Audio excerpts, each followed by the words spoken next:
चलिए करौली का रुख करेंगे। यहां से भी बड़ी खबर मिल रही है। नव संवत्सर बाइक रैली पर पथराव के बाद जहां तनाव की स्थिति को कंट्रोल करने की कोशिश थी, लेकिन वो फिलहाल स्थिति अभी कंट्रोल में नहीं है, क्योंकि सांसद डॉक्टर किरोड़ी लाल मीणा को हिरासत में ले लिया गया है। सांसद मीणा को सदर थाने ले जाया गया है। आईजी लॉ एंड ऑर्डर के निर्देश पर दरअसल एक कार्रवाई हुई, क्योंकि कलेक्ट्रेट के सामने धरने पर बैठ गए थे सांसद किरोड़ी लाल मीणा, लेकिन उनको हिरासत में ले लिया गया है।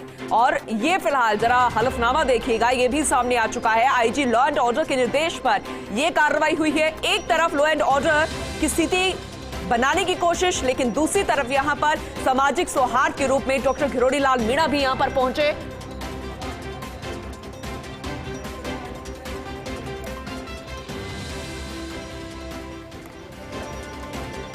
ज्यादा जानकारी के लिए हमारे संवाददाता ऐश्वर्य प्रधान जुड़ गए हैं, उनका रुख करते हैं। ऐश्वर्य, कलेक्ट्रेट के सामने धरने पर बैठे थे, क्या उनकी मांगे थी सांसद किरोड़ी लाल मीणा की? फिलहाल अभी वो हिरासत में ले लिए गए हैं, अभी क्या कुछ अपडेट है? देखिए, डॉक्टर किरोड़ी लाल मीणा को अभी हिरासत में लिया गया है। अभी उनकी गिरफ्तारी दिखाएंगे या नहीं दिखाएंगे, ये आगे का प्रश्न है, लेकिन फिलहाल उन्हें गिरफ्तार करके ले जाया गया है।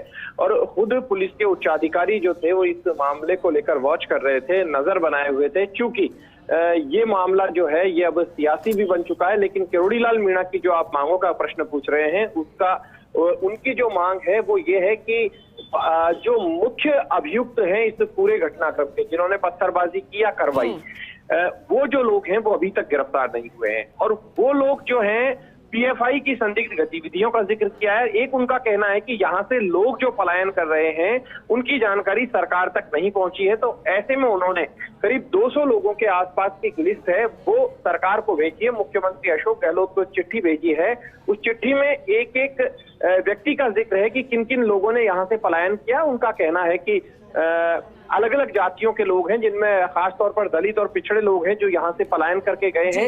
इस तरीके से उन्होंने एक चिट्ठी भेजी। और इस पूरे मामले में चूंकि सरकार ने इसलिए त्वरित गति से उन्हें गिरफ्तार किया या हिरासत में लिया, जो भी माने, हिरासत में उन्हें इसलिए लिया क्योंकि किरोड़ी लाल मीणा यदि वहां धरने पर बैठे रहते तो व्यवस्था जो है वो बिगड़ भी सकती थी, क्योंकि उनके जो समर्थक है वो आसपास से आना शुरू हो जाते, क्योंकि उस पूर्वी राजस्थान क्षेत्र में उनके भी समर्थक बड़ी संख्या में, या फिर करौली शहर के जो लोकल बाशिंदे हैं वो आ सकते थे। तो ऐसे में उन्हें हिरासत में लेकर उनसे बातचीत भी की जाएगी, लेकिन ये देखने वाली बात होगी कि उन पर कोई कानूनी कार्रवाई होती है या नहीं।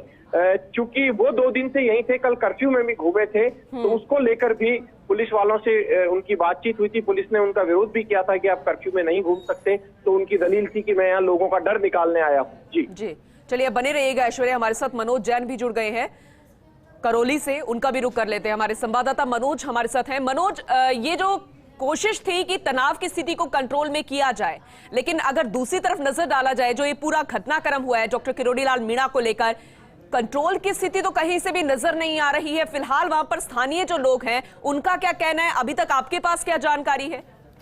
जी बिल्कुल, मैं बताना चाहूंगा, डॉक्टर किरोड़ी लाल मीणा कल भी करौली आए थे। उन्होंने प्रभावित क्षेत्र का दौरा किया था, शहर का दौरा किया था, और इसके बाद में कलेक्टर एसपी से मुलाकात की थी। कुछ प्रभावित लोग उनसे मुलाकात करने आए थे, जिनको लेकर वो कलेक्टर एसपी को ज्ञापन सौंपने भी गए थे। उनका कहना था कि जो प्रभावित लोग हैं उनकी एफआईआर तक दर्ज नहीं गई है, जबकि कुछ लोगों को हिरासत में पूछताछ के नाम पर बैठा रखा है अनावश्यक रूप से। इसको लेकर उन्होंने कलेक्टर एसपी से वार्ता की, साथ ही उन्होंने चेतावनी दी, निर्दोष लोगों को फंसाया जाएगा और इस मामले की यदि जांच नहीं कराई जाएगी तो वो आंदोलन करेंगे, करौली में धरना देंगे। ज्ञापन सौंपने के बाद कल डॉक्टर चले गए थे, लेकिन आज डॉक्टर किरोड़ी लाल दोबारा पहुंचे। इस दौरान उन्होंने कलेक्ट्रेट के सामने सांकेतिक धरने पर बैठने की बात कही। साथ ही उन्होंने कहा कि पत्रकारों को एक सूची उपलब्ध कराई और कहा कि भय के चलते लोग पलायन कर रहे हैं। एक सूची सौंपते उन्होंने बताया था करीब 150 से ऊपर लोगों ने पलायन किया है भय के कारण। हालांकि कल ही इस बारे में पलायन के बारे में लेकिन उसकी कोई जानकारी नहीं है मनोज, ये भी बहुत बड़ा सवाल खड़ा होता है। वही ऐश्वर्य प्रधान भी लगातार हमारे साथ बने हुए हैं।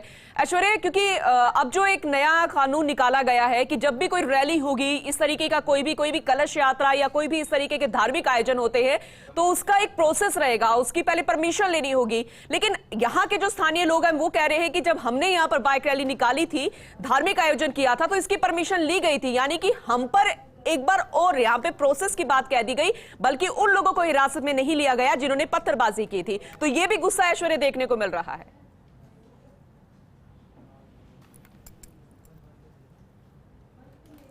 ठीक है, ऐश्वर्या से हम एक बार फिर से कांटेक्ट करने की कोशिश करेंगे। मनोज हमारे साथ बने हुए हैं। मनोज, आपने सवाल सुना तो इस बात का गुस्सा भी यहाँ पर नजर आ रहा है? जी बिल्कुल बिल्कुल, ये बिल्कुल गुस्सा नजर आ रहा है। साफ तौर पर जब रैली निकल रही थी, रैली पर पथराव हुआ और पथराव के बाद में भगदड़ मच गई और इसके बाद में पूरे शहर में तनाव फैल गया और एक तरह से करौली की शांति भंग हो गई। तो ये कहा जाएगा कि जो शुरुआत हुई थी वो इतनी भयानक थी कि उसने शहर को बहके वातावरण में ला दिया और लोगों की दिनचर्या पूरी तरह से प्रभावित हो गई। अब लोगों का कहना है कि जहां से पथराव हुआ वो आरोपी अभी पकड़ से दूर है। कल डॉक्टर किरोड़ी लाल ने भी आरोप लगाया था। इसके अलावा शहरवासियों का भी आरोप है कि जो पथराव का मुख्य साजिश करता रहा था वो पुलिस पकड़ से दूर है। इसके अलावा प्राथमिकी में नामजद अन्य आरोपी भी पुलिस पकड़ से दूर है। लोगों का आरोप है कि पुलिस अनावश्यक लोगों को पूछताछ के नाम पर बुलाकर परेशान कर रही है।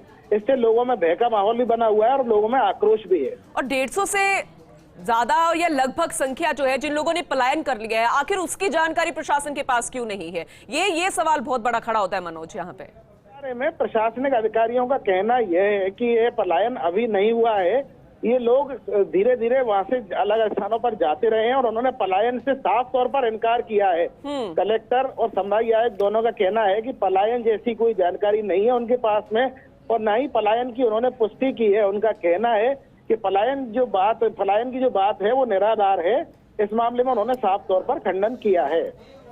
ठीक है मनोज, जरा ये बताइए, क्योंकि आज दुर्गा अष्टमी है, दूसरा त्योहार भी चल रहा है, ऐसे में लोगों की तरफ से क्या रिएक्शन आए? हालांकि थोड़ी रियायत जरूर दी गई है कर्फ्यू में, लेकिन त्योहार की जगह पर कर्फ्यू हो जाए वो माहौल नजर नहीं आता। उसे लेकर लोगों की क्या रिएक्शन है मनोज? जी बिल्कुल, इस बारे में आपको बताना चाहूंगा। सबसे बड़ी बात तो ये है कि कैला माता का जो लक्खी मेला चल रहा है, मेला जिस दिन शुरू हुआ था उसके दूसरे दिन ही ये घटना हो गई थी। इस मेले में लाखों श्रद्धालु आते हैं, तो कर्फ्यू के कारण मेला पूरी तरह से खत्म हो गया, चौपट हो गया और श्रद्धालुओं की आवक बहुत कम हो गई थी। जबकि कैला देवी करौली क्षेत्र के लोग इस मेले में आने वाले श्रद्धालु जो आते हैं उनसे जिस प्रकार की भी बिक्री में राशि प्राप्त होती है उससे अपनी वर्ष भर की आजीविका चलाते हैं। तो पहला तो इस कर्फ्यू के बाद में कैला देवी मेला पूरी तरह से प्रभावित हो गया। इतना ही नहीं, इस मेले के बाद में नवरात्र और रमजान का जो महीना चल रहा है तो दोनों ही समुदाय के जो लोग हैं उनको परेशानियों का सामना करना पड़ रहा है। जो व्रत रख रहे हैं या जो रोजे रख रहे हैं उनको अपनी आवश्यक रोजमर्रा की वस्तुएं नहीं मिल पाती हैं। और शुरुआत में तो हालात ये रहे थे कि 3-4 दिन तक लोग दूध और सब्जी के लिए तरस गए थे। हालांकि अब 3-4 दिन से 2-2 घंटे की प्रशासन राहत दे रहा है। लेकिन आज सुबह जब बाजार खुले और लोग बाजारों में खरीदारी के लिए पहुंचे तो उनका कहना यही था कि ये छूट जो है वो नाकाफी है, लोग परेशान है काफी। और अब विवाह शादियों का भी दौर शुरू हो गया है। तो एक तरह से 2 वर्ष से जो कोरोना की मार झेल रहे थे लोग, अब उनके सामने ये स्थिति आई है कर्फ्यू के कारण, तो कहीं ना कहीं आर्थिक रूप तंगी का उसका सामना करना पड़ रहा है और लोग काफी परेशान भी हैं। बिल्कुल मनोज, और वहीं